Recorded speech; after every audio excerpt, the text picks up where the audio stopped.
Francisco, it's Rex Broadcasting Wrestling Observer with Dave Meltzer and Bryan Alvarez. Are you ready? Are you ready? Let's get it on! Okay, welcome to Wrestling Observer Live. I'm Dave Meltzer, editor of the Wrestling Observer newsletter. We're here with Bryan Alvarez, and of course, in about a half an hour, we will be joined, a little less than a half an hour, by Ricky Steamboat, Hall of Fame wrestler, one of the great in-ring wrestlers of all time, and Les Thatcher, who's been in the wrestling business for over 40 years, currently a trainer, and we'll be catching up with them. They were at the Mid-Atlantic. There's a big Mid-Atlantic reunion of Mid-Atlantic wrestling from the 80s and 70s, and it was a huge success from what I understand, and some funny incidences as well. And we'll talk to both Les Thatcher and Ricky Steamboat about their experiences there during their career, things like that. We will also be taking your phone calls. You can call us at 1-800-8-PLAY. We have one line open right now. Going against the Super Bowl, it's 7-0 New England Patriots over the Carolina Panthers. The last time I checked, which was right before the show started. Bryan, how are you doing today? I'm doing pretty good. That's good.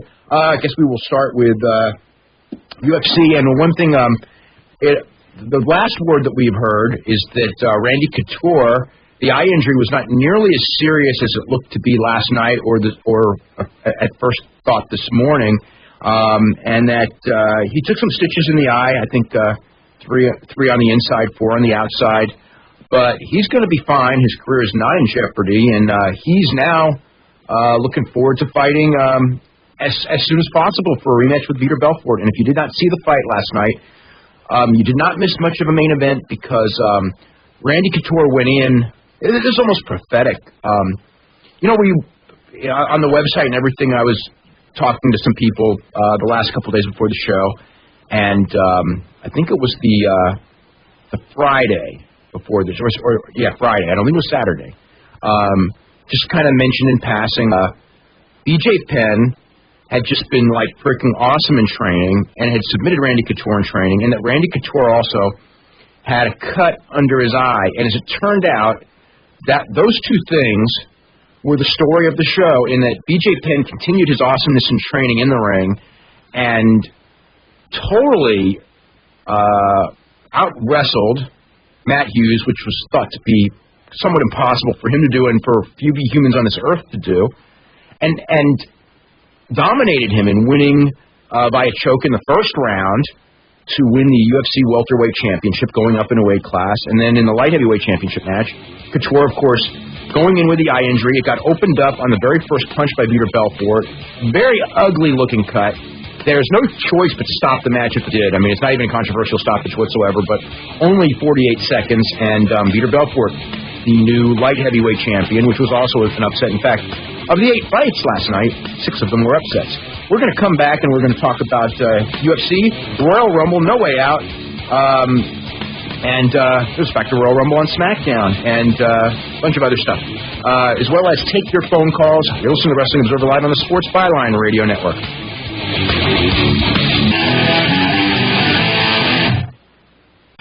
All right, welcome back to Wrestling Observer Live. I'm Dave Meltzer, editor of the Wrestling Observer newsletter, with Bryan Alvarez of Figure 4 Weekly, and we'll be joined by Les Thatcher and Ricky Steamboat in just a couple of minutes. Bryan, I guess we'll start off with UFC, and what were your thoughts on the show? I thought it was such a great show until the main event, but then again, like, the main event wasn't anybody's fault. It was just one of those fluke happened. But it was one of those shows where just so many great stories, like BJ Penn just schooling Matt Hughes, and I really loved it. I thought it was a great show. Did you? I didn't like it, and it, I mean, part of it, obviously, the main event was nobody's fault, and I don't really hold it against them. But I was really mad at their time management. I mean, the one thing that, it's, by the way, it is 14-10, the Patriots over the Panthers, and it's halftime right now, just to catch everyone up on the score. So it's a bunch of scoring in a real quick period of time after it was scoreless for a long time. But anyway, back to that. I thought that the build-up for Chuck Liddell and Tito Ortiz was tremendous. But I thought that overall time management, I didn't like. They should have aired at least one more. But I thought that overall time management, I didn't like. They should have aired at least one more fight. I heard that the prelim fights were really good, and I thought there was too much talk before Belfort match started. I mean, they had so much time left in the broadcast. I mean, pretty much like an hour and 10 or 15 minutes with one match left. I thought they should have shown a prelim match. And then when the main event was so short, I thought, boy, there's time to show a prelim match, and they didn't, and we're running down, like, the strengths and weaknesses and what they had to do. I just thought that went on and on forever, and it all they did was state the obvious. I mean, everyone kind of knew. I think everyone kind of knew what the strengths and weaknesses of everyone were just from the interviews and just the talk beforehand, and then they were just out there, well, Vitor has to avoid being taken down, and Randy doesn't want to slug with him, and it's like, and then trying to say it 5 different ways. Yeah. Well, I think part of it also, at least for me, was I was gone all day Friday and Saturday, so I showed up at like noon today with a tape of it, and my hand was on the trigger finger, so I missed all that stuff. Like, I just saw the brief rundown of the strengths and weaknesses, but, half the talking and stuff, I just skipped right on through. Okay. I thought, did you watch the promos and everything? I watched a few of the promos, for the major fights. Yeah. No, what about the build-up for Ortiz and Liddell? I watched the in-ring thing. I thought that was pretty good. I didn't watch too many of just like the taped interviews and everything because, I figured I'd heard most of it before. So actually, some of those were very good. Oh, really? The BJ Penn, Matt Hughes stuff was really good, especially in hindsight. I did like, I did see some of it at the very beginning, the Matt Hughes, BJ Penn stuff, and I knew that before I went and watched the show, but it was one of those things where as soon as Matt Hughes started talking about how I'm way too strong for this guy's too small, he's got no chance, all I could think was, well, here's the next in line of these fighters that get cocky after winning 6 in a row, and he's going to get schooled. And that happened. That's that is the lesson, and it happens over and over and over again. And every show there's one guy that it seems to happen to. Yeah, well, every time someone rockets to the top, and I mean, granted, Hughes did not rocket to the top, without paying his dues, so to speak, because he's fought 39 times. But when someone does wins like that, because training is so hard, the real training that these guys have to do, and I think people don't realize it. So people, if they, Matt Hughes has beaten some people without training all that hard. Yeah, they mentioned Sean Sherky trained for like 2 weeks or something. Yeah, so a guy like that, I think that if he's going to, think that he doesn't have to train hard, and then you've got some hungry young guy who's got something to prove, wow, that's what happened. But everything was enough. So how about Lee Murray, who was supposed to be nothing but a great stand-up fighter and nothing once he went to the ground, submitted Jorge Rivera right away. Yeah. So and they cut that promo on Tito Ortiz, and they got a lot of big fights coming up because obviously there's going to be Matt Hughes and BJ match. There's going to be Randy Couture Vitor Belfort rematch. Of course, you've got Tito Ortiz against Chuck Liddell. You got Tito Ortiz against Lee Murray. So. Yeah, actually, quite a bit of stuff coming. And Matt Hughes did have quite the promo after he lost too. It's just like, well, the pressure's off. I'm fine. I will move on. Boy, like most guys when they lose their championship are crushed. Yeah. And he just had the smile on his face, like. Yeah, like, oh well, another one. I'll try harder next time. Yeah, that was different, I must say. Royal Rumble.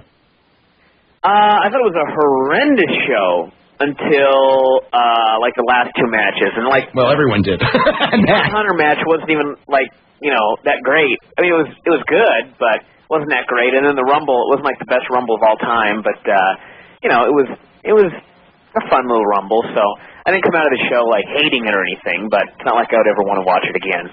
Now, to me, I thought that whenever something big is going to happen, and I'm not talking about Benoit going coast to coast, but I'm talking about Benoit switching sides.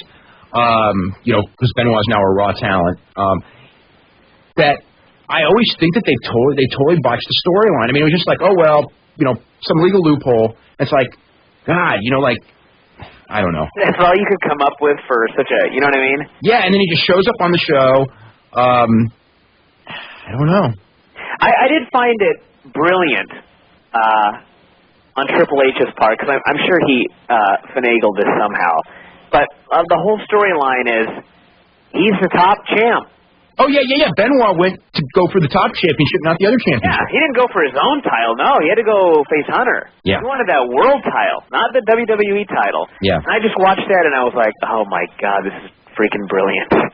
Well, he's not a dumb guy. No, he's not. Unfortunately, I don't know that he's good for business, but that's another thing. Monday, we also saw the long-awaited Mick Foley promo, and I thought that at the very beginning, it was a little rough. I think he tried to get too cerebral, but the intensity at the end, when that thing was over, or not even when it was over, but when Randy Orton had that look on his face like, this guy's nuts.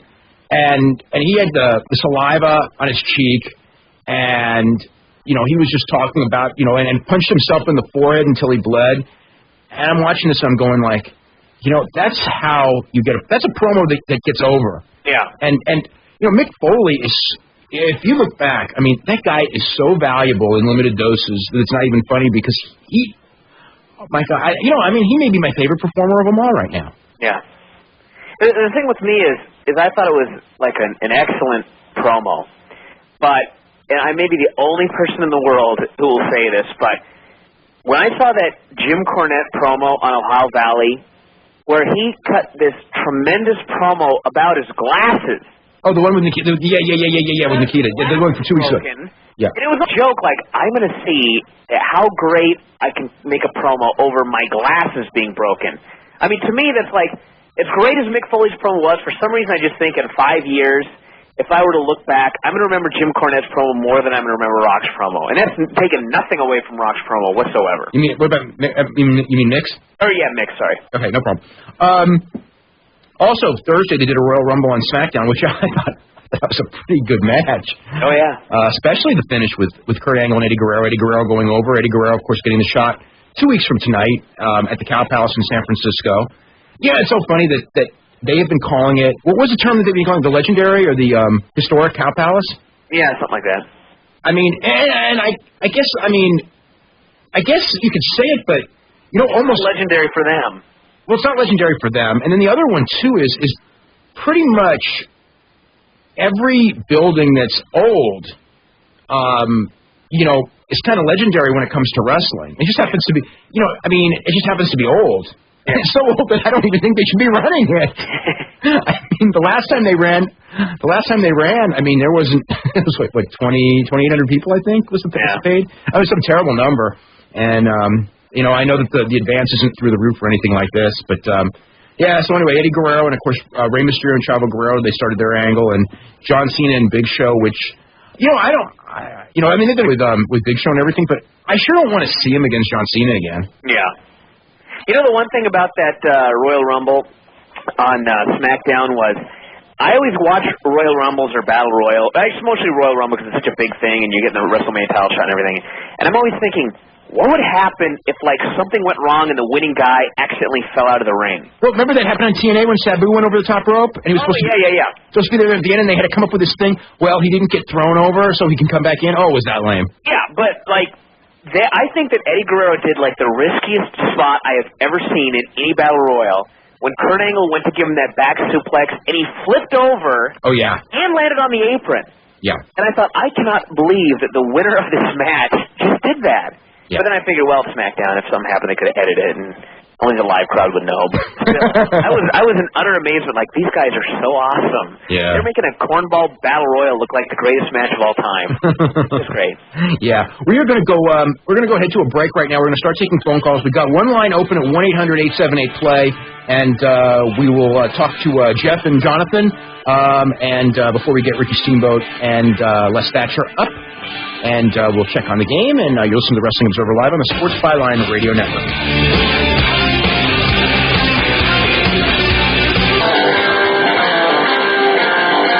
Okay, welcome back to Wrestling Observer Live. I'm Dave Meltzer, editor of the Wrestling Observer newsletter with Bryan Alvarez of Figure 4 Weekly. And to get information on how to subscribe to either of these publications, you can go to www.wrestlingobserver.com. And this week's Observer has a story on Toronto wrestling. In fact, we'll talk to Ricky Steamboat about Toronto wrestling because he was part of one of the big boom periods. Actually, two of the big boom periods of Toronto wrestling. The first one, of course, with Mid-Atlantic Wrestling, and then later in the late '80s with the World Wrestling Federation. Ricky Steamboat, of course, one of the top guys in that company.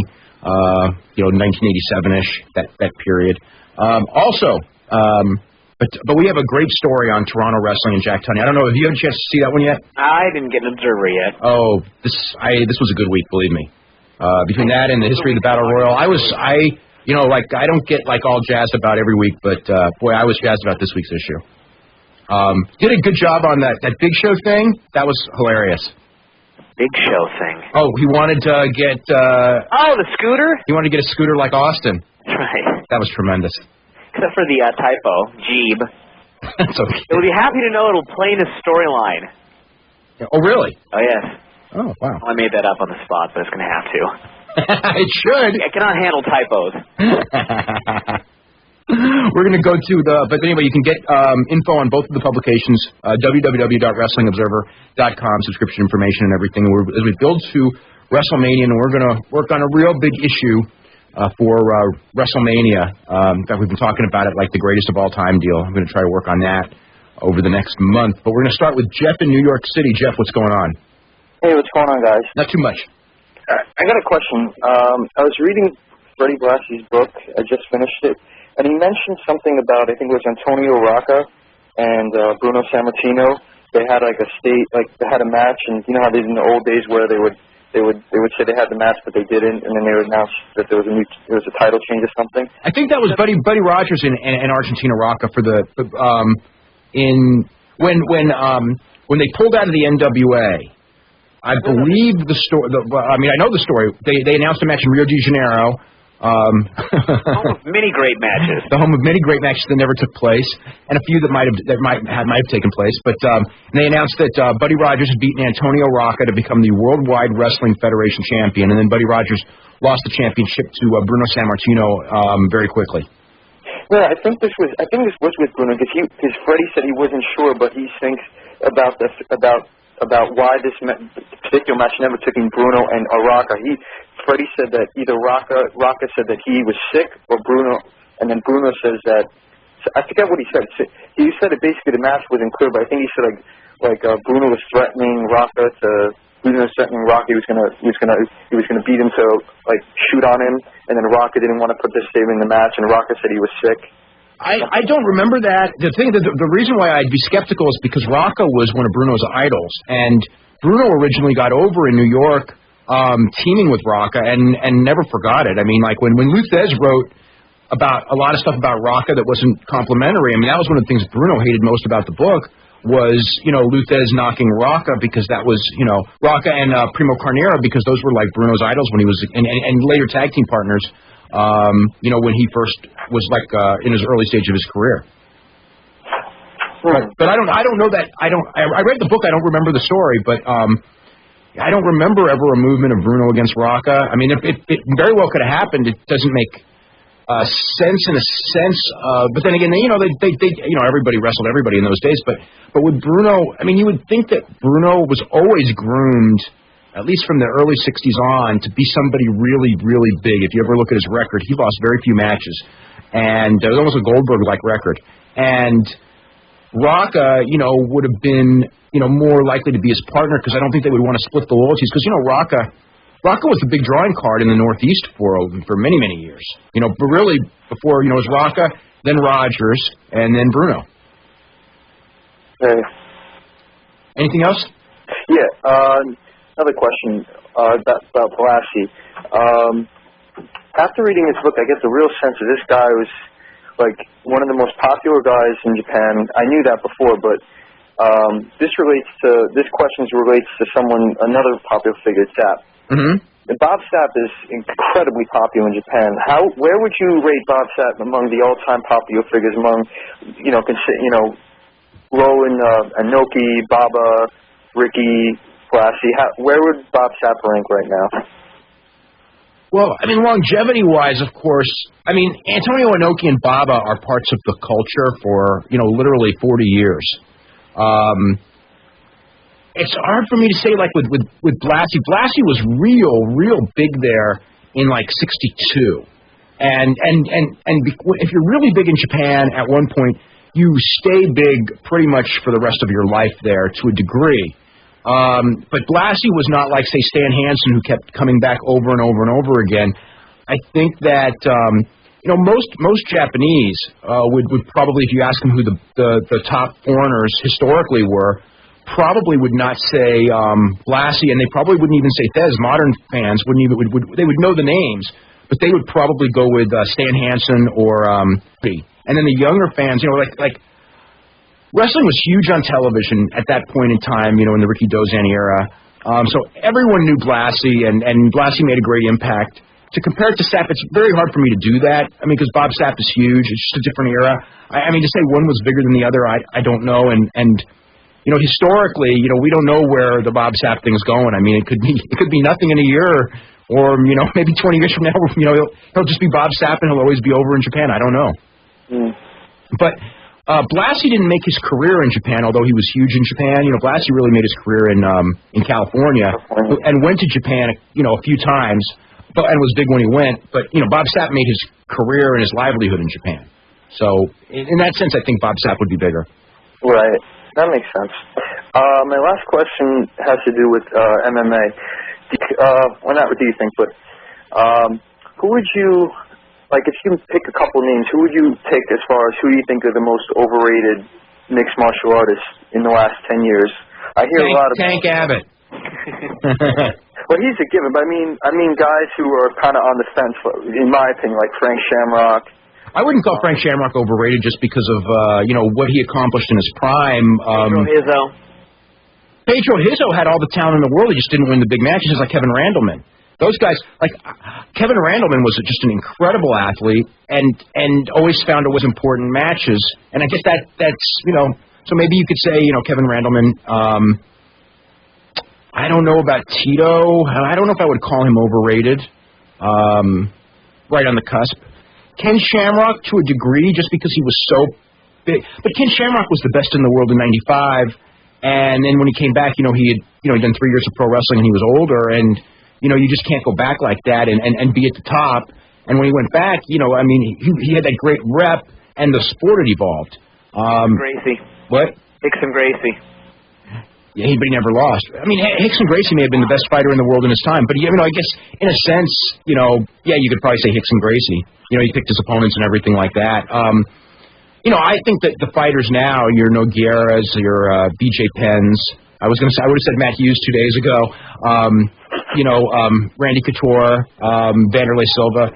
Those, I mean, to me, those are the best fighters of all time because fighting has evolved so much in the last, you know, 3 to 5 years that, you know, I think they would thrash the top guys from, let's say, even like 6, 7 years ago. Oh yeah, absolutely. Yeah. So I don't know. Tank Abbott, I guess. That's an easy one, right? Yeah. Maybe Frank Mir. Frank Mir. All right, guys. Okay. Thanks a lot. Thanks very much, Jeff. We have got both Turn Ricky Steamboat on the line. I want to introduce him real quick. Of course, Les Thatcher has been around professional wrestling for 40 years in every capacity, from promoter to announcer to booker to trainer to just everything in wrestling. Of course, Ricky Steamboat, Hall of Fame wrestler, one of the best wrestlers I ever saw.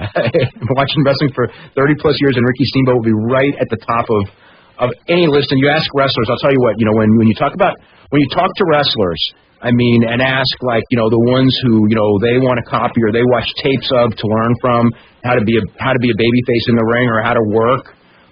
Boy, you know, Ricky Steamboat is one of the first names you will hear, and I want to welcome you guys both to the show. Hey, David, how you doing? And did I hear Chico call Tank Abbott out? No. He wouldn't do that. We'd see that in Portland in a few months. Yeah. Les, you know, you guys were both at the Mid-Atlantic reunion this weekend, and you know, Les, what are your thoughts on how the weekend went?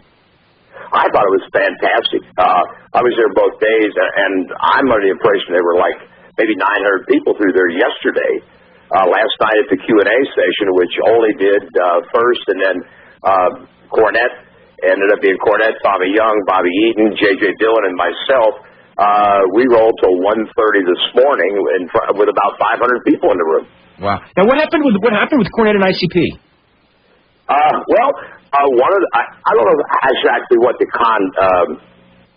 connection with these guys. I don't know if they're part of the roadies or actually, you know, work in the band as such. But we were taking questions from the floor, and they asked Jimmy why he didn't like ICP or didn't like celebrities in wrestling, and more pointedly, too, why he didn't like ICP. And you know, Jimmy, if you ask him, he's going to tell you. So, and like after the whole thing was over, I looked at Jaded. My God, it's been a lot of years since we've had to fight our way out of the building. We've got to head to a break right now. We're going to come back more with, we got some phone calls as well, but we're going to talk more with both Les Thatcher and Ricky Steamboat about stuff that they're doing upcoming, as well as their careers. We'll see you right after this. You'll listen to Wrestling Observer Live on the Sports Byline Radio Network. Hey, welcome back to Wrestling Observer Live. I'm Dave Meltzer, editor of Wrestling Observer Newsletter with Bryan, Alvarez of Figure 4 Weekly. We are joined by Ricky the Dragon Steamboat, Hall of Fame wrestler, Les Thatcher, who's been a regular guest of ours on numerous occasions and one of our favorites. And I want to start, I'll go to Rick. You know, Rick, I don't know if you heard the news a couple of days ago, about a week ago now. Jack Tunney, of course, passed away.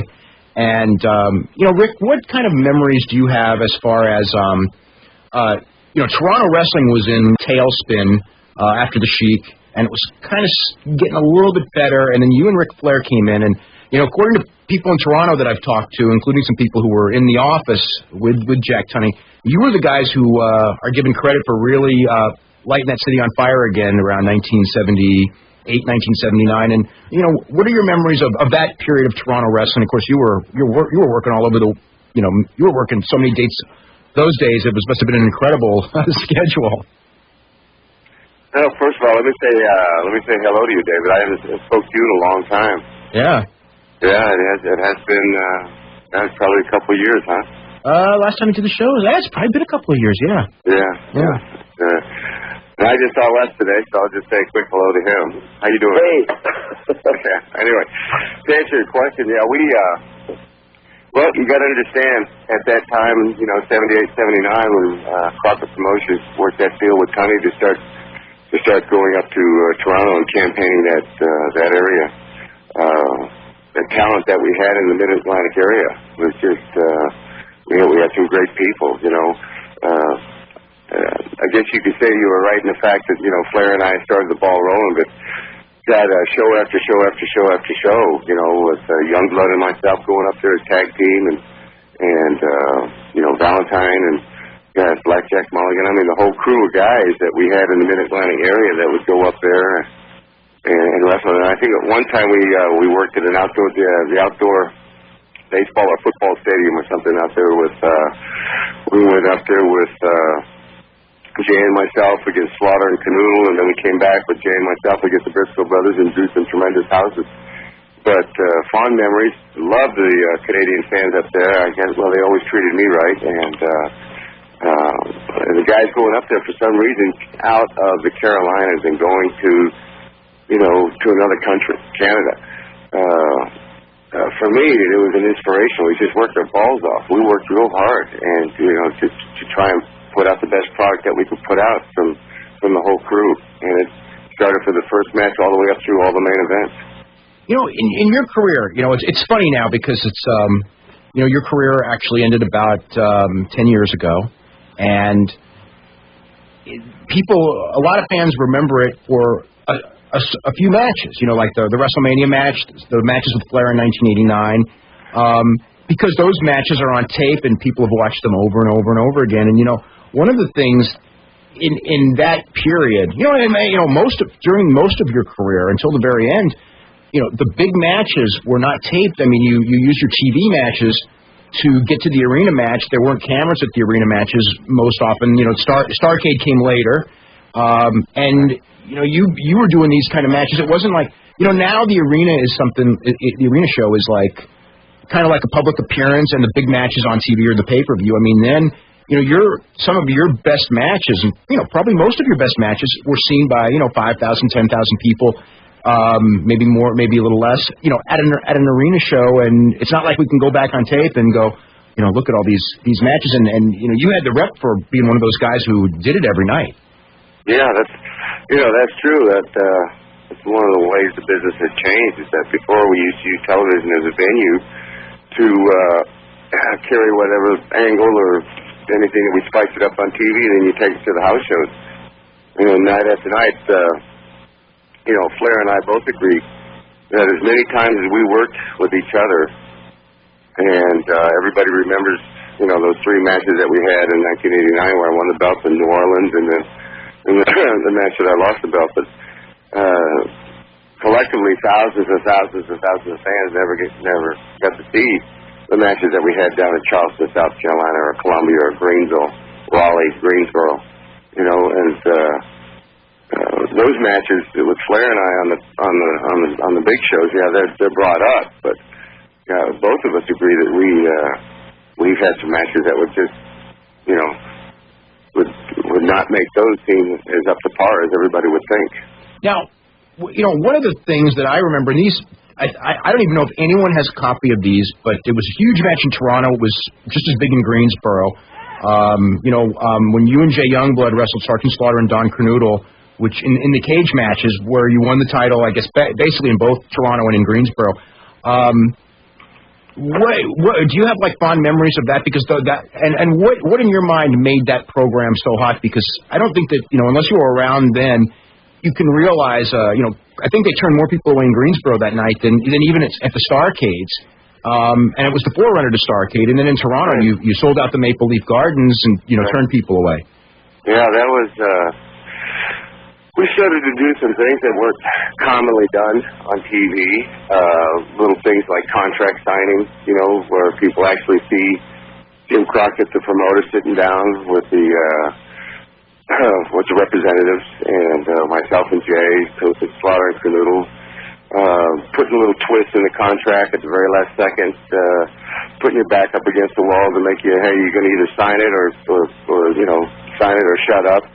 Little things like that, which the fans never saw. And another thing, you know, Dave, if you would remember back, as the difference today as it was then, is that if Flair and I, or Jay and I had a program buddy, every week on TV we would be throwing something into it just to keep spicing it up. And sometimes it would go 3 or 4 months before we'd have a big blow-off match.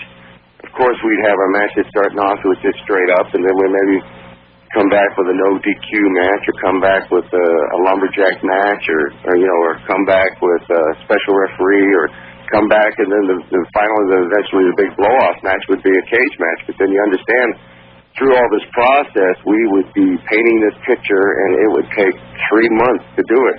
Unlike today, a lot of the shows, because pay-per-view are run on a month-to-month basis, you know, what I see is that they really only have a chance to build a program for like 3 or 4 weeks, and then they have the pay-per-view, and then a lot of times the guys are moved on or paired up with somebody else, and then they do another 3 or 4 weeks, and then they do another pay-per-view. We had the golden opportunity to really milk it along and extend it for month after month after month. And if it, you know, once again, if it would fly, and if it was they could bite into it and follow it each week. And inevitably, when you have your big blow-off match, like we did at Greensboro or Toronto or something, you know, you'd have instant sellout. When you know, everyone, I guess, you know, you're synonymous with, again, we talked about, you know, Flair, especially, and of course Savage because of the WrestleMania match. Name some other guys as far as your favorite opponents that, you know, wouldn't be the, you know, I mean, some other guys, you know, from your career, you know, that you love to work with, or that you had a great program with for whatever reason. Well, Jake Roberts. Mm-hmm. I mean, what a hand he was in the ring. The guy was tremendous with psychology. Tremendous. You know, tall and lanky. Street clothes, looked like he could pass off as a basketball player. Had the gift for gab, could really talk on the mic, but the guy could work. Don Morocco, when I first went to the WWF, I was married with him and Mr. Fuji, and the house show matches that we had. Great, a lot of fun and great matches. When we started the thing with Jay and myself and Sergeant Slaughter and Don Kernodle, Jim Crockett was just totally against it because of the fact that Don, who was a fine wrestler, had a good amateur background, but was used on TV and was doing jobs. And Sarge came up with the idea of taking him under his wing, and we all collectively started putting this whole thing together to where he would take Kernodle under his wing and train him, you know, like military style, and paint the picture that he's going to be a better wrestler. And then through the meeting, when we all got together to have a meeting with Jim, we just told him it's up to Jay and myself to make it believable to the fans that Canoodle has turned out to be a better wrestler. And then that would fall in our workability on selling.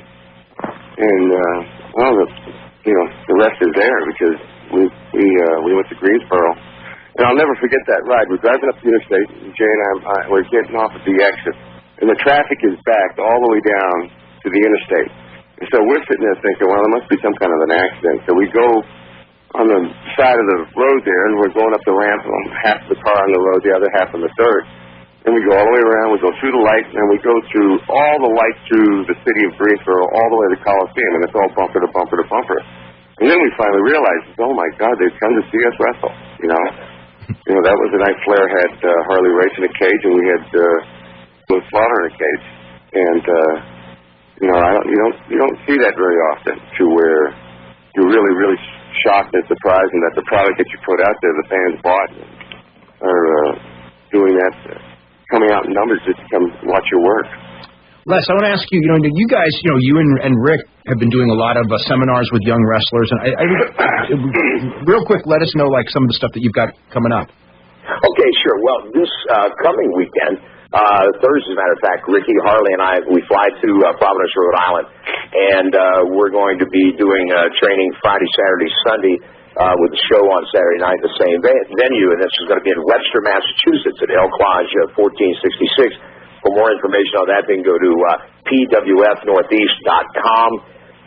That's going to be a 3-day seminar with a show on Saturday night. Ricky will be special refereeing there. And then next month, I'll hit you with a couple real quick ones, what we're doing here. Ricky and Leilani Kai, who's also part of our elite pro wrestling training, will be at the Fan Slam up in Totowa, New Jersey at the Holiday Inn with all the other participants from WrestleMania 1. They're going to be on hand for autographs and photos and that sort of thing. And then the end of March, Ricky and I are in Carlstadt, New Jersey at Body Slam University. That's bodyslamu.com. We'll be doing March 27th and 28th there. And then, of course, we're all going to Vegas in April for the Cauliflower Alley, and that's a 2-day seminar there. Oh, wow. We're all going to Vegas. Yeah. All of us. Bryan, me, we're all going. And this time you got to speak to me, David. You just can't hide out and complain the next morning. Yeah. You guys, are you bringing Bryan for the seminar? I'm going. Bryan's coming. All right, well, I'm going. Oh, come on, Chico. Bring the tights. Come on. See about that. David, now, he will not send me a tape. He critiques all my TV shows. I will send you one. You always say that. He's been on the show for years, and you always say that. Right now. Okay. Okay, we're going to go ahead to a break. We're going to be back with more with Ricky Steamboat and Les Thatcher. Right after this, you're listening to Wrestling Observer Live on the Sports Byline Radio Network. Okay, welcome back to Wrestling Observer Live. I'm Dave Meltzer, editor of the Wrestling Observer newsletter. Bryan Alvarez, Figure 4 Weekly. Les Thatcher from the Heartland Wrestling Association, one of our most popular guests, and Ricky Steamboat, one of the great wrestlers of all time. And we've got so many questions to get to, and we've got a full bank of calls. We'll start taking calls right after the hourly break, and we'll catch up on the Super Bowl as well right after the hour. Les, real quick, did you ever come across Hardboiled Haggerty when you were wrestling? Never did. Actually, the first time I met Haggerty was 2 years ago out of Cauliflower Alley. Oh, okay, because, Hardboiled's passed away this week. And, yes, I had heard that's sad. But I was a fan. God, as a kid, I knew who he was and had seen him on television and everything. So. What did you remember about him did you see him in Columbus or somewhere else? No, it was actually, I'm thinking it was on the Los Angeles tapes. Or what was the wrestling from Olympia Auditorium. So that would be like in the 50s? Yeah. Yeah, that's, and then like I say, 2 years ago I met him out there. That's the neat thing about Cauliflower Alley. You actually, I get to, at my age, and after almost 44 years in the business, I can shake hands with guys who touched my life and are channeled the way for me to get into this business. It's just a great deal out there. It was a shame about Haggerty because he certainly was one of the greats. Talking about guys past, and today we compiled a list of the people we wish had been here. And we got to looking at it. It was like over 35 people who had passed away. Oh, you like the Sweet Hansons and Gene Anderson, and Wahoo, and yes, Wahoo. Jim Crockett Sr. We mentioned the guys like that. But Ray Stevens, yeah. Yes, absolutely. Dickie Murdoch, and actually we sit here and go another 15 minutes on just those names alone. Yeah. It was amazing the way the fans picked up on each one that I read. I told them what I was doing before I introduced the next group of autograph people, and. they really got into it. I mean, these fans here today were just stupendous. One little quick aside about that, it's amazing. You know, I think Ricky would say the same thing. When you do a match, you work hard, you work for the moment, as it were, or the angle, or the next month, or 2 months down the road. But you don't even consider 10 years or 30 years later. And I had a young man yesterday who's probably between 25 and 30 come up to me in the autograph line and say, you know, when I was 1 year old, my mother had you sign the sole of my baby shoe, and I still have that. Oh, my God. Yeah, and I thought that was the neatest compliment. You know, I mean, the fact that you've touched somebody over that long a period of time, I think is just fascinating. We got to head to a break. I want to talk to Ricky about that and some other things of leaving wrestling as well. We'll be back with more right after this hourly break with Ricky Steamboat and Les Thatcher. You're listening to the Wrestling Observer Live on the Sports Byline Radio Network.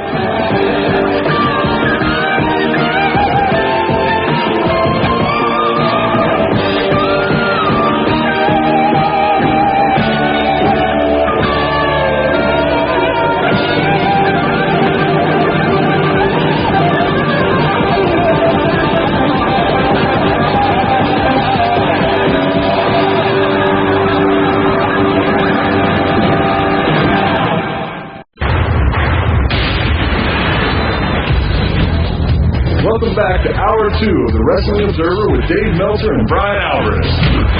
Are you ready? Are you ready? Let's get it on! Get it on! Okay, here we are back with the second hour here on Wrestling Observer Live. Dave Meltzer, editor of the Wrestling Observer newsletter, with Bryan Alvarez, of course, of Figure 4 Weekly, and our guest, Les Thatcher, who has been around professional wrestling, as he mentioned, for 44 years in every single role. And if you got any kind of a question about any role in pro wrestling, Les Thatcher could probably give you a pretty educated answer. And Ricky Steamboat, one of the greatest wrestlers that there has ever been in this business. And Rick, you know, I want to ask you, you know, when your son was born, your son actually got a lot of publicity. In a sense, you took a hiatus, which a lot of people in wrestling didn't do, especially since you were at the top of your game when he was born. And then in '89, when he was about 2 years old, he was on WCW several times on the big shows and everything. And he ended up becoming a very good wrestler, and then later a stock car racer. And what's he been up to? Well, right now, we're not into the stock cars. We're racing what we call the legend car. He's been doing that for the last couple of years. Prior to that, he was racing a car called the Bandolero car. He started when he was about 10 years old. He's 16 now, and he has not wrestled, stayed out of wrestling this year because he's found another love in his life, and that is he loves to play football. So he made the varsity squad as a freshman. Oh, that's good. And also as a starter, he plays middle linebacker, and then so this year he elected to stay out of wrestling because of the fact that when you do high school wrestling, they want you to watch your weight, and what he wants to do is he wants to gain some weight. So he's in a weight training program right now in the off season with the football players. He had towards the end of the season, he had a tremendous game playing middle linebacker. He got about 10 solo tackles. He had about 8 assists, and he sacked it 3 times. And it was just on that particular night, some scouts from Wake Forest were at the high school game, and after the game, he got an invite to go to Wake Forest for a day, and he got to meet and have lunch with the head coach. And there were also 9 other high school players there. They brought 2 up from Texas, a couple up from Florida, some down from Virginia, and they had 10 boys there. And my son was the only sophomore. And the coach says, "I want you guys to have a good time here today." And he said, "But besides that," he says, "we didn't bring you here just to have a good time." He said, "We brought you here because we're taking a look at you." So that was the first look-see that he's had an opportunity with maybe something in college for football. But his other love is racing. And for the past 6 years, that's what's winning. I was playing sports, racing cars. And just beginning of this year, a friend of mine, Dale Rousey, who's an old drag car racing nut, and since January 1st, both of us collectively went into our own, we've got a little shop, and and we do work on race cars. And he's a marine mechanic, and he does works on boats and 15 years in the automotive field and trucks. So we decided to go on our own. Prior to that, the last couple of years, I've been working on these legend style of race cars and learning how to set them up. And so we decided to get a unit. Dale and I was going around. Right now, Steamboat's got his own shop and race cars and boats. Yeah, Rick, we got to head to a break, and Rick's fading out. We are going to be back right after this. Listening to Wrestling Observer Live on the Sports Byline Radio Network. Hey, welcome back to Wrestling Observer Live. I'm Dave Meltzer, editor of the Wrestling Observer newsletter, with Bryan Alvarez, of course, of Figure 4 Weekly, and our guest today, Ricky Steamboat, one of the great wrestlers of all time, Les Thatcher, who's been one of our most frequent guests over the last 5 years on this show, and someone who's done pretty much everything at some point or another in 44 years of professional wrestling. I want to start taking phone calls, and we are going to start with Ed in San Antonio, Texas. Ed, what's going on? Hey guys, it's always a pleasure to talk to Les Thatcher, and Ricky, I want to say it's an absolute honor to talk to you. You've been one of my favorite wrestlers since I started watching wrestling in the early 70s. And my question that I have is, my first favorite tag team was you and Jay Youngblood. I know you were talking about him earlier. And what I'd like to ask of you is, what did you think of Jay as a partner and as a person, and do you have any stories you can tell us about outside the ring? Well, Youngblood, he was a great partner. We were together for almost 5 years. Had the tag belts, world tag belts, I think 5 times. For a guy that wasn't very big, probably around 5'9", 5'10", small boned, weighed in at right around 200 pounds. But the way he could sell in the ring and the amount of fire that he had, it made us a winning combination with the two of us. As we grew together and knowing what each other liked in our work, it came to the point where it didn't really matter who the heels were getting the heat on or who was elected to make the comeback. It didn't really matter to either one of us. How did you guys get along outside of the ring? Yes, we did. Yeah, we during most of that time too, we were also workout partners. He would either pick me up at my house or I'd pick him up at his house, and we'd go to the gym and work out, and head back home, grab something to eat, and hit the road and go. We were very close and almost like brothers. If he hadn't died, how big do you think he would have become in the sport of wrestling? Do you think he would have had like a career like yours, or?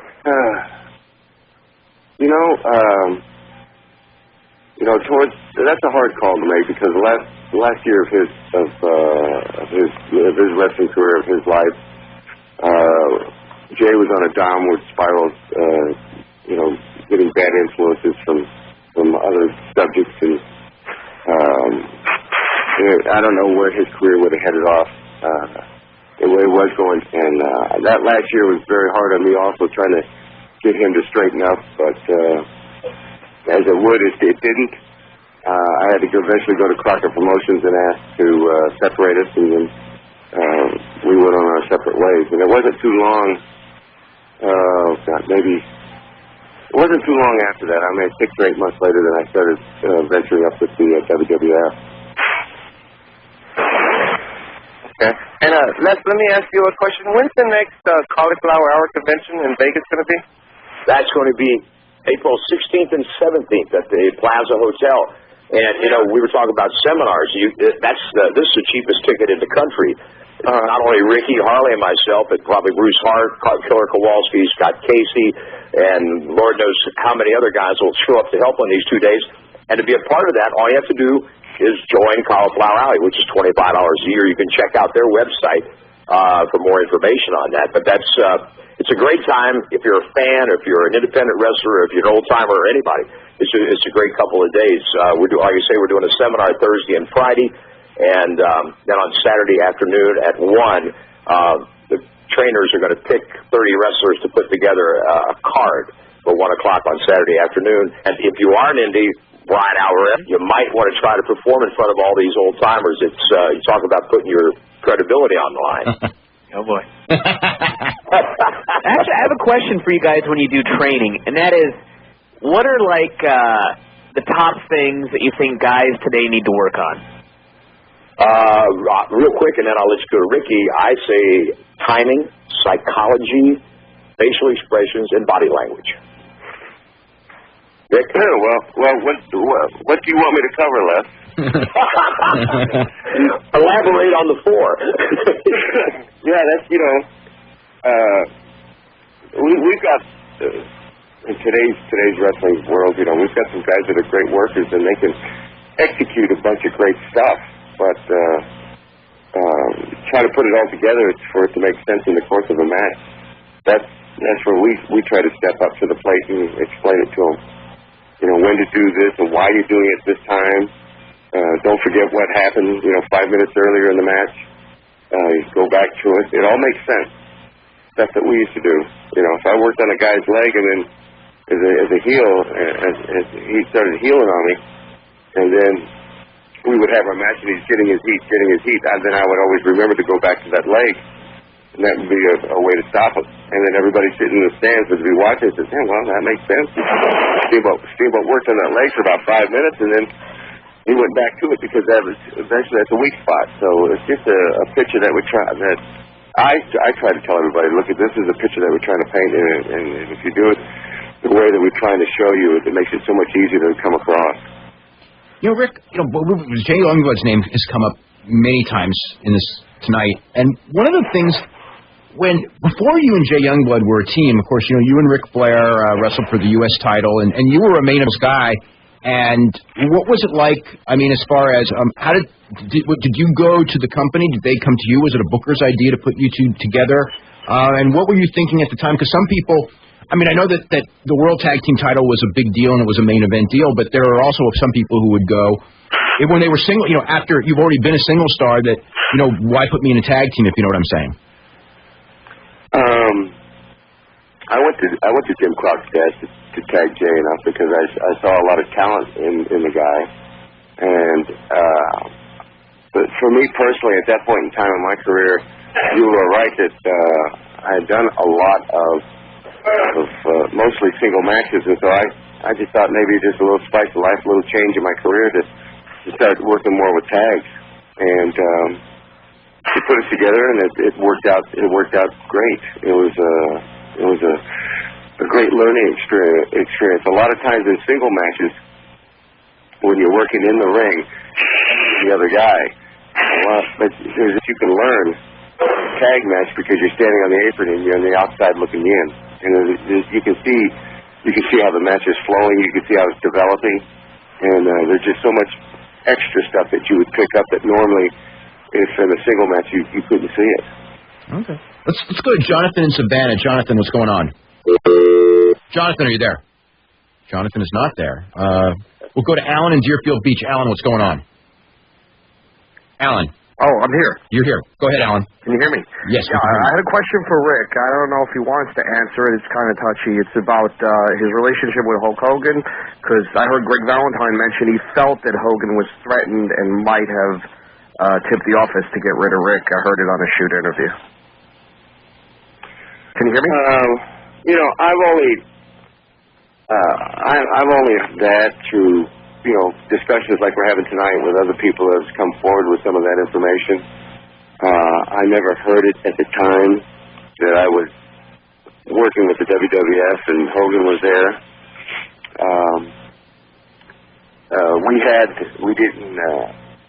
We didn't have much of a relationship other than hello. We never really even talked to each other very much in the locker room. I don't know why it was like that. I don't felt that I felt inferior to him. I knew where my work in the ring stood, and I guess he knew where his work in the ring stood too. It wasn't that we weren't close, or we weren't. I guess we just trying to be cordial.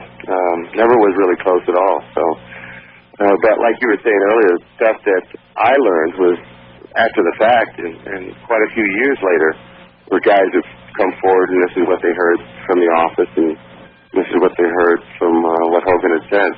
But at the time, and when we were both at our peaks with the WWF, I never heard it. Anything else, Alan? flip side, your relationship with Ric Flair, were you best friends, or just like, was it professional, or, you know, what was it like? Yeah, we were never best friends. We've always been friends, and I will always consider Rick a friend.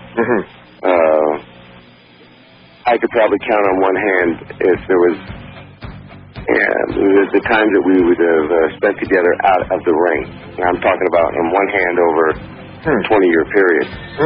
Wow.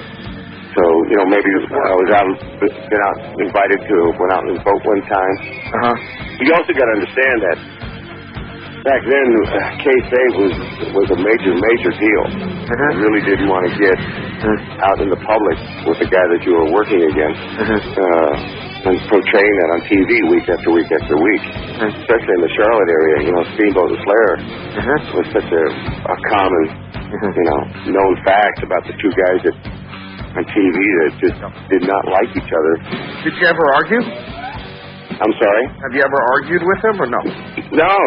I've never had one single argument with Rick, even off camera or backstage or in the locker room. Thank you. Never, not one.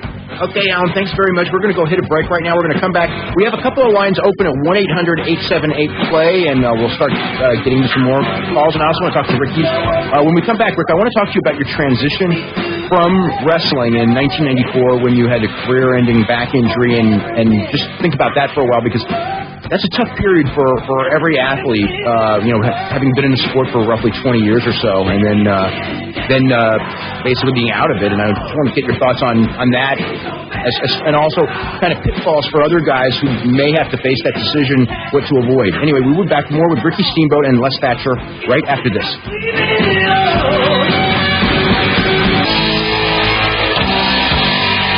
Okay, welcome back to Wrestling Observer Live. I'm Dave Meltzer, editor of the Wrestling Observer newsletter, with Bryan Alvarez of Figure 4 Weekly. Of course, we're here with Les Thatcher and Ricky Steamboat. Real quick, if you want to get some pro wrestling information, you can always go to www.wrestlingobserver.com, and there's information on how to subscribe to both Figure 4 Weekly that Bryan does every week, which is the funniest stuff you will ever read on pro wrestling, and also Wrestling Observer newsletter. We got one of my favorite issues of the year so far. Well, it's early in the year, but with a lot on Toronto wrestling, you know, going back to when Ricky Steamboat and Ric Flair wrestled there, and the Jack Tunney era, the early era with WWF when he made the move, and he was the first major promoter to make the move from NWA to WWF, which was a real big deal in the summer of 1984. Boy, was that a big deal in the summer of 1984.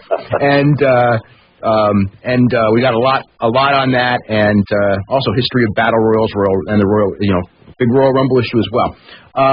Rick, I wanted to ask you, you know, like, and maybe, you know, Rick, what again, the transition going from being a full-time pro wrestler and pro wrestling, kind of because of the schedule and everything, basically encompassing your life, almost being your life, and then because of you suffered a career-ending back injury in a match with Steve Austin.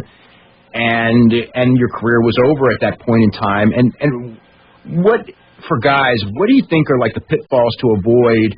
And you know, again, in making that transition to, you know, another livelihood and you know, getting away from kind of the bright lights and liberty, but it is at the same time, you know, obviously, you know, away from the travel at the same time, which, you know, can be very taxing.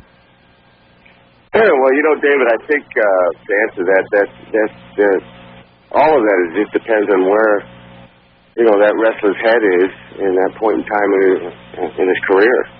For myself, I was in my 19th year.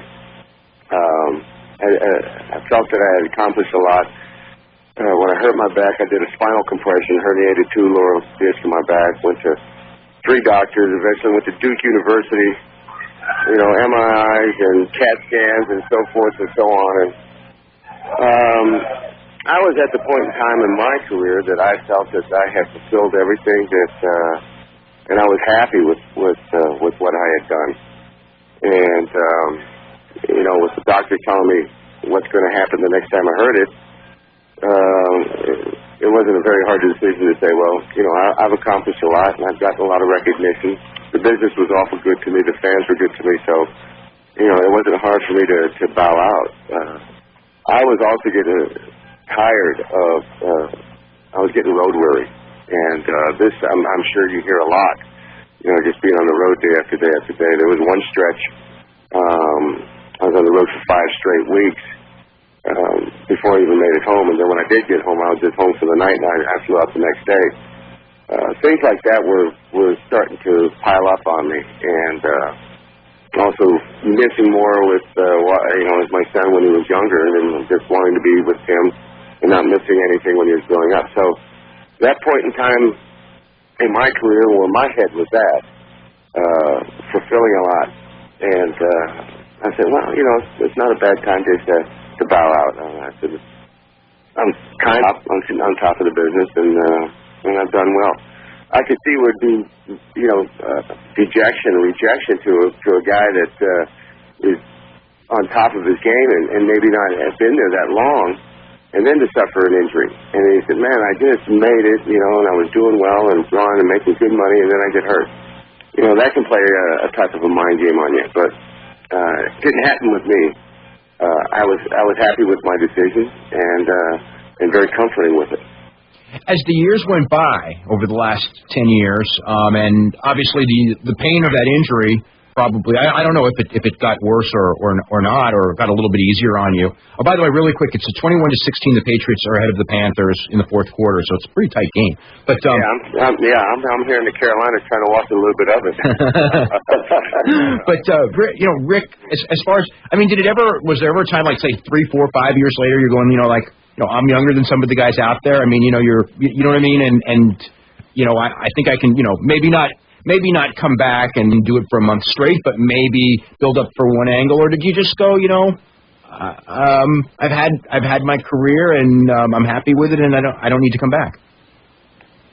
Well, the latter just was my decision. What you just said. Yeah. Although just recently, in the past 6 months, with the WrestleMania coming up with the 20th reunion, everybody's coming up to me and saying, "Are you going to be having a match with Flair or something like this?" Have you heard about this too, David? Oh, Les and I have exchanged some emails on it. I mean, what happened was, I think what happened was, you had made a comment in an interview just about, a comment about it, and it actually had gotten reported elsewhere that they were considering doing it, which I hadn't heard they were, and then Flair, heard about it, and Flair thought it was a great idea, and so, but I don't know that they. I think the question that was put to me in one of these radio interviews was, if I had to pick a guy to come back and work one last match with, who would have been, and who would it be? And I said Rick. So you know how things can be taken from that content, and then next it goes to the next level, to the next level, to the next level, and the next thing you know, they get the two guys booked in a match. But my memory serves me right, and don't get me wrong, I've been dropped in my head a few times too. So. That was a question that was put to me, and my comment was, if I had one more last chance at it, I'll make a good showing. But I know, I feel this because I watch this in sports, whether it be, football or boxing is a good example. I like the fans to remember me as the way I was able to perform in the ring, and not try to make a comeback and say, later on they say, he should have stayed out. He can't go the way he used to go and stuff. And I know I can't go the way I used to go. I'm going to be 51 years old next month. What are your thoughts as far as, and have you watched Ric Flair wrestle at all in the last, say, year or so? Just bits and pieces. Any thoughts as far as, do you think he went too long, or he's just Ric Flair and he can get away with it because he's Ric Flair? Well, and I'm not trying to give you a cop-out answer, but it would be both of those reasons. Yeah. It would really be both of those reasons. He, obviously you can, he's 53 or 4. He'll be 55 in a couple weeks. Okay, he'll be 50. Our birthdays are a week apart. Yeah. So he's obviously he can't go the way he was able to go, or do that upside down turnbuckle thing that he was so popular with. And then, but then again, you always think in the back of your mind, hey, that's Ric Flair, and that's Nate. He can get away with it. So, both your reasons is the right answer. Did you ever have any back surgery or anything done? And how does your back feel now? I mean, just with no back surgery. I've got exercises. When I went to when it happened to me. And then I spent about 6 weeks at the Charlotte Spine Center going through rehab. And they showed me exercises to do. Most of it is stretching. I don't lift anything heavy anymore. I don't squat anything heavy anymore. You know, I used to be able to squat almost 700 pounds. Wow. I squat now 100 pounds. Most days when I do squats, just exercise my legs, I just use my regular body weight, almost do like Hindu squats. But there are moments in which I'll be standing in line at the grocery store, and my right leg will go dead on me, and I'll have a floppy foot. Sometimes it'll happen to me when I'm sitting in the movies, in a long movie, and go to stand up, and my left side is, the left leg's dead. It's like a floppy foot all the way down to my foot. And that's just, I know I've got to get back and stretch it out, keep the pressure off the sciatic nerves that are running down my legs. Long, hard days at the shop, if I'm on my feet, my back hurts by the end of the day, and occasionally I do get pain down my leg. So I've just got to be careful with it. Remember that I'm going to be 51, and I'm not thinking that I'm 25 anymore. We are going to go ahead to a break right now. We're going to come back. We've got someone who's got a bodybuilding question for Les and Rick, who both competed as bodybuilders earlier in their lives, and we'll talk about that as well as other questions for Rick Steamboat and Les Thatcher. We'll be back with more right after this. You're listening to the Wrestling Observer Live on the Sports Byline Radio Network. Okay, welcome back to Wrestling Observer Live. I'm Dave Meltzer, editor of the Wrestling Observer Newsletter, with Bryan Alvarez of Figure 4 Weekly, our special guest, Les Thatcher, and Ricky Steamboat, who are graciously here the day of the Super Bowl. We're in the fourth quarter. It's still 21-16. The New England Patriots over the Carolina Panthers. And we're going to go to Jeff in Los Angeles. Jeff, you wanted to ask about bodybuilding. Howdy, Dave. How are you doing? Doing really good. Okay, I have a question for you fellas, if I might, regarding bodybuilding. And Rick, I remember back in about the mid-late 80s, you were doing a promo, I think on TBS. You were talking about your gym, and you said you always tell your students, feed the muscle, not the fat. But my question specifically, I'm almost exactly your age, and I'm back from a bit of a back injury myself. Just any advice you'd have, specifically, I'm almost exactly your age, and I'm back from a bit of a back injury myself. Just any advice you'd have on bodybuilding and diet as far as ways to get as much tone and definition as you can and as much bulk as possible, but knowing when to stop so you don't, create a pain situation. Well, depending on how bad your back is, at our age, I find out that it's not so much as how much you can squat, how much you can deadlift, and try to push the heavy stuff. Is having consistent workouts, and I'm saying I always try to tell it's just how much intensity level you can put into it. You can push just as hard on if you're squatting to get your 10th rep as you can using a weight to get your 20th rep. Right. You understand that? Sure. And like I said, if you squat 400 pounds and you're pushing real hard to get your 10th rep, 275 or 315, you're pushing just as hard on the 20th rep. Right. It's the intensity level of how hard you push. I always had a way of guys saying, they have a light day and then they have a heavy day. And I always took it, for me, was a light day would be a lighter day with the weight. A heavy day would be a heavier day with the weight. But my intensity level would not change. You understand that part? Right, you bet. Right. If I was, going to bench, and I'm saying, and I've always been, around a 400-pound bencher. But, there were days that I just said, well, I'm just going to maybe work up to 225 and do 3 sets of 20 with it. Knowing for me to get my last couple reps, I've got to go balls out to get it. So my intensity level didn't change. But working with the lighter weight was easier on my joints and my tendons and my muscles. Right. But my intensity level was still at 110%. Exactly. That is the best way I could describe it. And I don't do the heavy stuff anymore because mentally, for me, I look at it and say I don't need it. Right. I just want to stay firm and tone. As you know, the biggest thing in today's diet is just watching your carbs. Right. right? And especially in the later part of the day. You know, the body's going to pick two sources of fuel to live on.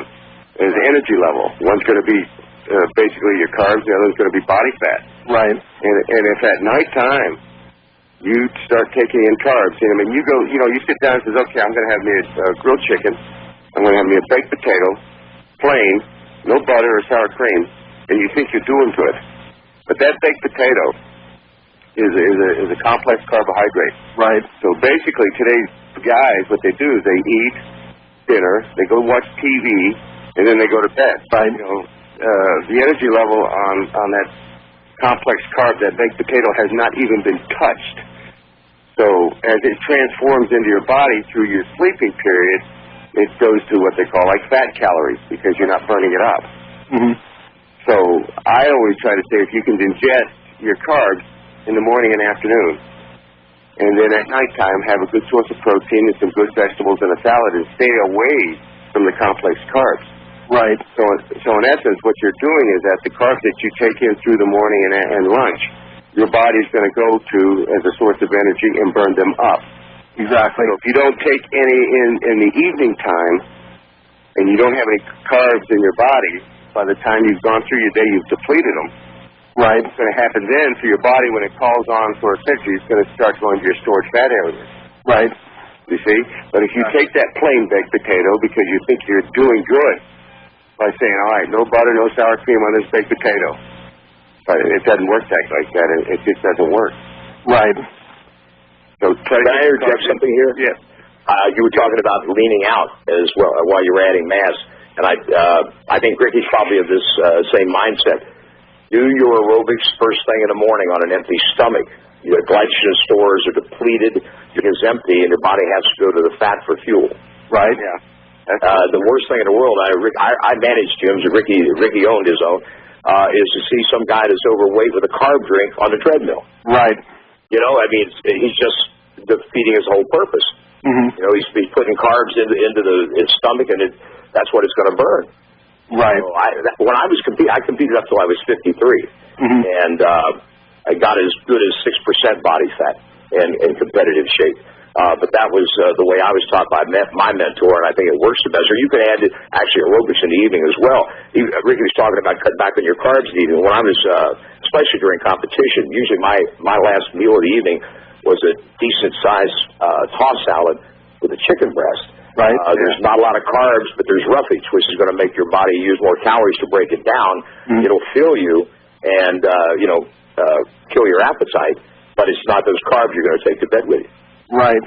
And do you guys recommend, as far as pre-workout snack or post-workout meal, any just in general advice on like better choices and time and amount of time, like after you have your before workout snack to when you work out, and also how long you want to wait and what's the best thing as like a post-workout, like weight workout meal? Well, a lot of it depends on when you work out. Yeah. I worked out at 6 a.m.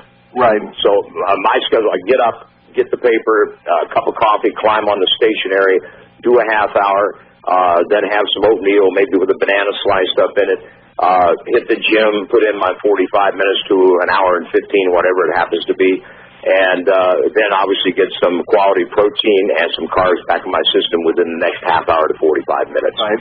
Yeah, that's correct. Oh, that sounds great. But actually, I really appreciate you guys, all the information, your careers as well, and the bodybuilding advice as well. Okay. Thanks very much, Jeff. That was pretty interesting. You know, Rick, I know you competed in bodybuilding while you were a professional wrestler. Obviously, the two don't really go hand in hand. I mean, the training goes hand in hand, but the actual competition dieting down of a bodybuilder kind of wreaks havoc, I think, on your wrestling to a degree. I mean, was that a tough thing to do both at the same time? Yes, it was, especially probably the last 10 days of your diet prior to the competition. You know, I was always schooled up the last week. You're really getting down to very, very low carbs, in which your energy level is very, very low. You still have to continue to try and train in the gym, and then at the same time, then you hit the road and work in the ring at night. fortunately, that at the times that I did compete, I was working with guys that were very understanding and knew that my energy level was not anywhere near the way it should be or would have been. They're very understanding of the ring. We would have, decent matches, but not anywhere near the high level of intensity that I was used to, and it's only because of the diet situation. That's good. It was very, very difficult. Many times I felt like I was going to get passed out in the ring. I got to tell a guy to grab a bear hug on me. Let's go to Mitch in Berkeley. Mitch, what's going on? Hey, how you guys doing tonight? Doing really good. Ricky, I just wanted to ask you a question regarding what Dave was asking about ending your career. It broke my heart on, I think it was like Brawl 94 when you had to give up the belt to Steve Austin, and then they did that ridiculous Hacksaw Duggan angle. And I just kind of wanted to ask you about that night and what that exit was like for you, and maybe what the ideal exit would have been if it had been handled right, or if you liked that exit. Well, no, I didn't. The way it was handled, I didn't care for it. But once again, I always go back to where I was at in my career, and it was a point in time where it was ready for Steamboat to bow out and pass the torch. Although I didn't care for the way that they went around it, but I didn't really speak up or voice my opinion that strong about it, and it's only because of where my mind was at in that point in time in the business. Mm-hmm. If you were to have a DVD come out for Ricky Steamboat, which I think is due, what are some of the big moments that you think are musts on there? Hello? Yeah, he wanted to know, if you were to pick out from your career a DVD, what would you put on it? Of your best matches or your best moments of your career. I would definitely put on some of the matches that Youngblood and myself had that only the local people here in the Carolinas saw. Obviously, some of the matches that Flair and I had that were never broadcast, televised. And I guess I would have to go back to the matches that one match that Savage and I had at WrestleMania 3. We collectively knew that whole show and the pay-per-view was being drawn by the fact that it was Hogan and Andre the Giant. And we knew that we were going to be wrestling before them, and so we went with this mindset, and the mindset was that knowing that Hogan and Andre are going to draw the show, we're going to go out there and steal it. Yep, and you did. Yeah, and that's what happened. But in the big picture, in the big scope, I think it eventually hurt Ricky Steamboat with the company because of some pressure that was being put on because of the fact that Savage and I had such a great match, and that it wasn't 3 months later that I dropped the belt to Honky Tonk. That was a letdown to me. I mean, both emotionally and I would look at myself and say, why is this happening? I mean, we put together the best match that these people have ever seen, and doing it for the company. Right. And I'm not going to be so ignorant to the fact of saying not doing it for us too, for Randy and I, for our careers. But getting double pluses on both ends, for the company and for ourselves. And then just 3 months later to drop it to Wayne Paris, it did not make any sense. And my final just statement in question is that you were one of my heroes. When I was a kid, my 8-year-old birthday was seeing you and Savage in a cage match at the Oakland Coliseum Arena. And we were on the side, and you came out and you made sure you gave 5 to all of us, and we all had the little headbands on and everything. And I just wanted to tell you that even at my age today, that when I look at your matches, I just look at them in awe, and I hope that the fact that Flair kind of didn't get his just due, and at the end of WCW, that through whatever source possible, Dave's site or whatever, that more people, in my opinion, can know that Steamboat was just a contributor to great matches, and it was just awesome to watch you over the years. Well, thank you very, very much. I appreciate all the fans and all you guys. I'm the one that I'll sign an autograph and take a picture with you. It don't matter if I'm just walking out of the 7-Eleven. I always, in the back of my mind, give my thanks to the people that have given me what I have today. And you guys provided us with a lot of great matches and hours and just times of fun that when you came out to watch it, So I don't forget you guys, and I always give you guys thanks. Right on. Thank you so much, Ricky. Thanks, Dave. Okay. Thank you guys very much. We got our last commercial break. We'll come back with some closing words from Rick Steamboat and Les Thatcher right after this. You're listening to Wrestling Observer Live on the Sports Byline Radio Network. Okay, welcome back to Wrestling Observer Live. We only are about 90 seconds left. It's 22-21 with about 6 minutes to go, with the Carolina Panthers in the lead for the first time in the entire game. So it's turning into quite the Super Bowl this year that we're missing. We're not missing. Ricky and I are both watching. I'm going to watch the last 6 minutes. Brian's the only one who's going to miss it. But Rick, we've got about a minute left. Unless I want to thank you so much for doing the show, of course, and we'll get you back on soon. Promise, because we've got to get you on again. But Rick, a couple years. Geez, we're totally at time. Rick, real quick, I just wanted to ask you, when you worked with Austin, did you ever think that he would achieve the heights that he did? Yes. Really? Without a doubt. Yes, I did. That guy was a world of talent, and another thing is that he would work his ass off in the ring. He would work hard and always inquisitive and talk about this, if he's doing this right or this wrong. Yeah. A guy that I would gladly pass the torch to on any kind of information to help his work. Yeah.